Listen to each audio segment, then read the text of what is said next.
welcome Jamie. Bless you, Tom. This I call natural selection, or the survival of the fittest. That's my Charles Darwin voice, by the way. Charles Darwin shared this comment when referring to how species treat the selective process for changes neither useful nor beneficial to a species. I was only this tall, in Miss Landau's 4th grade class when I heard this life-changing science quote of the day. It started me on a path of discovery, one that would shape my thoughts and experiences from that point forward. You see, I decided that I was a firm believer in natural selection, or so I thought. I decided that only the strong should survive. And I decided that this quote helped make my world make perfect sense. My little 4th grade self was just fascinated with how our species, any species really, could survive and thrive, grow and adapt. I read books about the subject.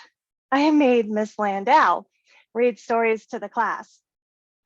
If you can imagine me with braces and messy hair, Miss Landau, please, just one more time about the penguins and why they don't fly. It was a long year for her, I'm sure. Then, as I got a bit older and entered the world of high school, then talk about survival of the fittest, right? I realized then that life was a bit more complex than I first thought. However, my obsession with Charles Darwin didn't really have me doubting him quite yet. That would take just a few more years.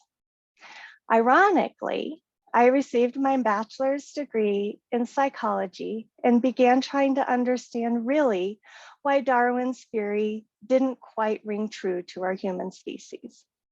I learned about this whole nature versus nurture thing. I learned about conscious thought. Darn humans had to throw a wrench in the engine, right? Even more ironically, I earned my master's degree in special education. By this point, I was out for blood. I really was going to prove Darwin wrong. I spent years working with youth and education, and then in the disability-focused career field, doing just that. I was proving to myself that Darwin was wrong, at least when it comes to people. People do really consciously care more than just about keeping the strongest traits alive out there.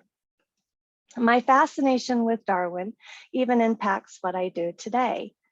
In my current work, I work with Homeland Security doing emergency management planning, and the whole community really is impacted. People with disabilities, people with access and functional needs. I am the opposite of Darwin. I ensure that people who have experienced those changes that are neither useful nor beneficial to a species are included in planning. So take that, Darwin. I'm actually grateful that Miss Landau didn't start off my 4th grade science class with a different quote by Darwin. The quote of the day may not have started me down a path of self-discovery, and I would have naturally selected a different career path. I'll round out my icebreaker this morning with a different quote by Darwin. In the long history, here, let me get my Darwin voice on.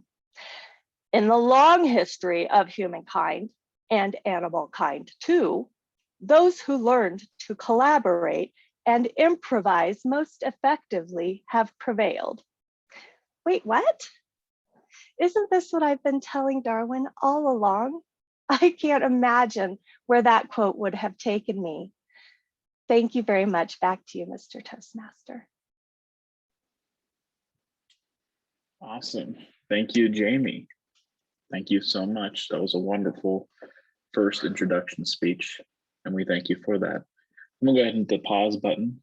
I want to give people a minute to write Jamie some love